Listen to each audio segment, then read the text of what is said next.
दिल्ली का हर शख्स भीखाजी से वाकिफ है, लेकिन आपको बताते हैं कि भारत की आज़ादी में उनका किस तरह योगदान रहा, जिसके लिए हर हिंदुस्तानी उन्हें आज भी याद करता है। देश की राजधानी दिल्ली का भीखाजी कामा प्लेस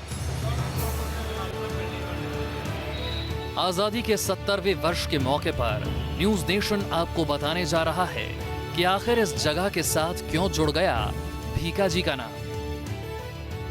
दरअसल इस जगह का नाम भारतीय स्वतंत्रता आंदोलन से जुड़ी एक ऐसी स्वतंत्र विचारों वाली महिला के नाम पर रखा गया जिन्होंने लंदन, जर्मनी और अमेरिका जाकर भारत की आजादी की अलग जगाई और ब्रिटिश हुकूमत से लोहा लिया।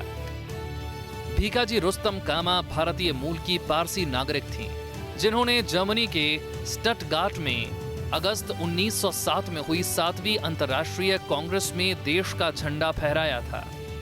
भीखाजी रुस्तम कामा पहली ऐसी शख्स थी जिन्होंने 22 अगस्त 1907 को जर्मनी में तिरंगा फहराया था, लेकिन भारतीय ध्वज और उनके तिरंगे में थोड़ा अंतर था।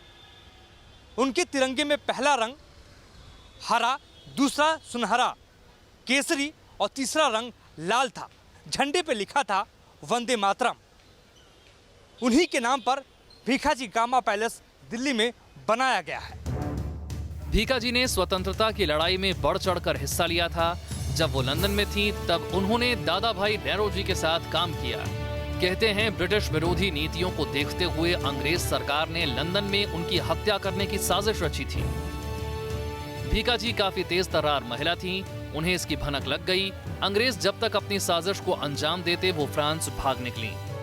देश की आजादी के क्रांतिवीरों के लिए उन्होंने असलहों की सप्लाई का नया तरीका ढूंढा। वो खिलौनों में रिवॉल्वर छिपाकर भारत भेजने लगी।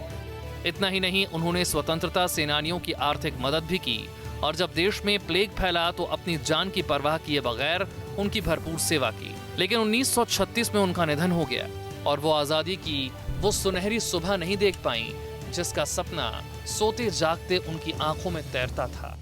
देश में से कई क्रांतिकारी रहे जिन्होंने आज़ादी की लड़ाई खूब लड़ी, लेकिन आज़ादी से पहले ही उनकी मृत्यु हो गई।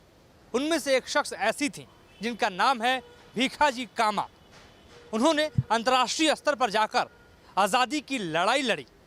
ब्रिटेन, फ्रांस, जर्मनी जाकर उन्होंने स्वतंत्रता के पक्ष में बात कही, लेकिन जब उनकी मृत्यु हुई 1936 में तो आखिरी उनके शब्द थे वंदे मातरम।